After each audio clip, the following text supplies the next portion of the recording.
PlayStation 4 will reach 55 million units by January 2017. So by this time next year, we'll be looking at a console that's sold 55 million. 55 million puts it right on par and over Super NES and right behind NES. Meaning that this is a console that is selling at a record pace, as it's been stated multiple times by many different sources. Now, why do I think this? There are a number of different reasons. Specifically, let's look at the total sales for the past few years, and this holiday season was an up from the previous holiday season due to a lot of things, right? We had the price drop.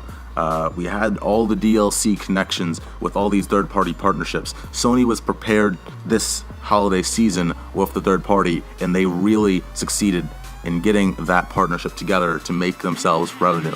Let's look at the game lineup. There were barely any games. I don't even think there was an exclusive that released in this holiday season, this previous holiday season of 2015. This year will be a huge year for PlayStation. And here's why. Let's take a number of different games here. Ratchet & Clank, I'm guessing that's going to be really good, and it's going to drive consoles, especially kids that will go to see the movie, or at least hopefully there will be kids that go see the movie and check it out and want a PS4 to play that game.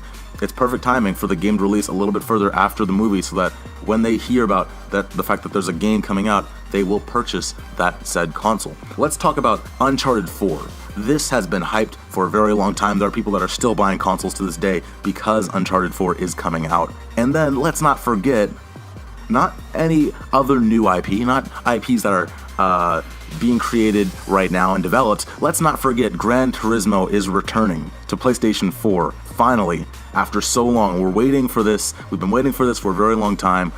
We saw what Drive Club did with the PlayStation 4's power. We want to see what Polyphony can do with the PlayStation 4's power, as well as maybe PSVR, but we're talking about PS4 sales. This game will sell probably millions upon millions of units. It's Gran Turismo.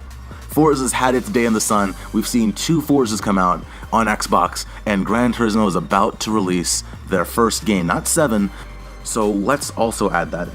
We also have a number of new IP coming in: Horizon Zero Dawn, Dreams, and let's not forget the third-party games. Well, I don't want to forget Street Fighter V, which is going to sell some consoles. Also, Ace Combat 7 is coming back. I don't know how big of a crowd that is. I'm a fan of Ace Combat. I don't know how many other people are fans of Ace Combat, but I think that's also going to drive sales of the console. 2016 is going to be massive.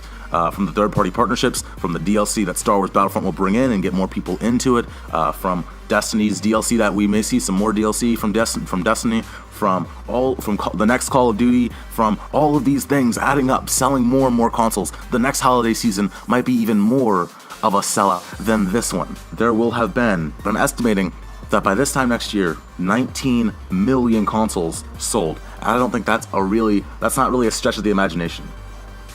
Alrighty guys, do you think PlayStation will hit 55 million units by this time next year? Or do you think it's going to be a smaller number? Do you think that PSVR will affect PlayStation in the long run? Tell me below in the comments. Thanks for watching guys, I'm Brian Swan, stay tuned for more.